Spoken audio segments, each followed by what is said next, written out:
ডেকে নেবে। আসসালামু আলাইকুম গাইস, সবাই কেমন আছেন? আশা করি সকলেই ভালো আছেন। আমরা প্রথমে মদিনাতে চলে গেলাম, মসজিদুল নববীতে 2 রাকাত নামাজ পড়লাম। তারপরে চলে গেলাম নবীর রওজা শরীফ দেখার জন্য। সুবহানাল্লাহ।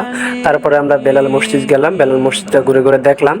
তারপরে চলে গেলাম মসজিদুল নববীতে, যেটা পৃথিবীর ইতিহাসে প্রথম মসজিদ। এই ভিডিওতে আপনারা দেখতে পারবেন যে মদিনায় আমরা কোন কোন জায়গায় গেলাম, কি কি দেখলাম, সম্পূর্ণ দেখতে পারবেন এই ভিডিওতে। আসসালামু আলাইকুম গাইস, সবাই কেমন আছেন? আশা করি সকলেই ভালো আছেন। আজকে আমরা চলে আসলাম আমাদের প্রাণের মদিনা, সোনার মদিনা, যে মদিনা দেখার জন্য প্রতিটি মুসলমানেরই ইচ্ছা থাকে আসার জন্য, নবীর রওজা শরীফ দেখার জন্য। আজকে আমরা চলে আসলাম নবীর রওজা শরীফ দেখতে, এবং সাথে সাথে আমরা আরো কি কি দেখলাম এই মদিনাতে এসে, তা থাকছে আজকের এই সম্পূর্ণ ভিডিওতে। চলেন শুরু করা যাক। আমরা প্রথমে চলে আসলাম মদিনাতে আসার পর মসজিদুল নববীর ঢোকার জন্য ভিতরের দিকে চলে যাচ্ছি। এদিকে কিন্তু সুবহানাল্লাহ, আমরা কিন্তু নবীর রওজা শরীফের উপরের যে মিনারগুলো, এগুলো কিন্তু আমরা দেখতে পারছি। এখন আমরা মসজিদুল নববীতে চলে যাব। মসজিদুল নববীতে যে প্রথম 2 রাকাত নফল নামাজ আদায় করব, তারপর আমরা নবীর রওজা শরীফ দেখার জন্য ভিতরে যাব। দেখতে থাকুন সম্পূর্ণ ভিডিওটি। চলে গেলে আমরা মসজিদুল নববীর সামনেই এসে পড়েছি। এখন মসজিদুল নববীর ভিতরে প্রবেশ করেছি। মসজিদুল নববীর ভিতরে ঢুকে প্রথম 2 রাকাত নফল নামাজ আদায় করব, তারপরে মসজিদুল নববী ঘুরে ঘুরে দেখব।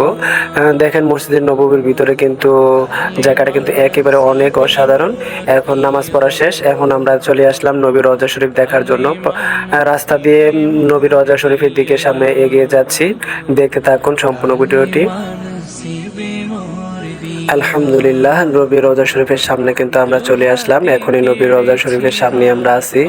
আমাদের প্রিয় নবী হযরত মুহাম্মদ সাল্লাল্লাহু আলাইহি সাল্লাম এর রওজা মোবারকের সামনে আমরা এখন আছি। এখন নবীর রওজা শরীফ দেখছি ঘুরে ঘুরে, কিন্তু পুলিশেরা বাধা দিচ্ছে, সম্পূর্ণ দেখা যাচ্ছে না। তারপর চেষ্টা করছি যতটুকু পারি দেখার জন্য। নবীর রওজা মোবারকে সালাম দিলাম। সুবহানাল্লাহ। নবীর রওজা শরীফ দেখার পর আমরা চলে আসলাম বাইরের দিকে এসে দেখতে পারছেন লক্ষ লক্ষ লোক কিন্তু বাইরে ঘোরাফেরা করতেছে। আর ওই যে নবীর রওজা শরীফের উপরে যে মিনারগুলো থাকে তা কিন্তু দেখতে পারলেন।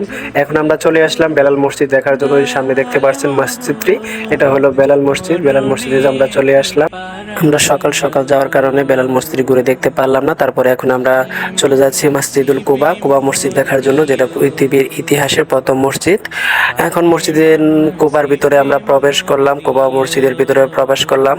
এখন 2 রাকাত নামাজ পড়বো, তারপর মসজিদটি ঘুরে ঘুরে দেখাবো। আমাদের নামাজ পড়া শেষ। দেখতে পাচ্ছেন মসজিদুল কুবা, যেটা পৃথিবীর ইতিহাসে আমার প্রথম মসজিদ, যেটা আমাদের মহানবী সাল্লাল্লাহু আলাইহি সাল্লাম মাঝে মাঝে আসতেন এবং নামাজ পড়তেন এই জায়গায়।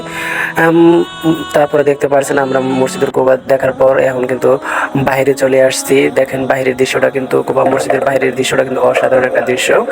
আমরা কিন্তু অনেকেই কিছুই দেখলাম মদিনায়, সবকিছু দেখলাম। কেমন লাগলো? মদিনা শরীফ যারা দেখতে পারেন না, আল্লাহ তাদেরকে দেখার তৌফিক দান করে দেন। আর আমি দেখেছি, আলহামদুলিল্লাহ, আল্লাহর কাছে লাখ লাখ শুকরিয়া যে আমি দেখতে পারছি। এরকম ইসলামিক ভিডিও দেখতে চাইলে অবশ্যই আমার চ্যানেলের পাশে থাকেন, আরো সুন্দর সুন্দর ভিডিও দেখতে পারবেন।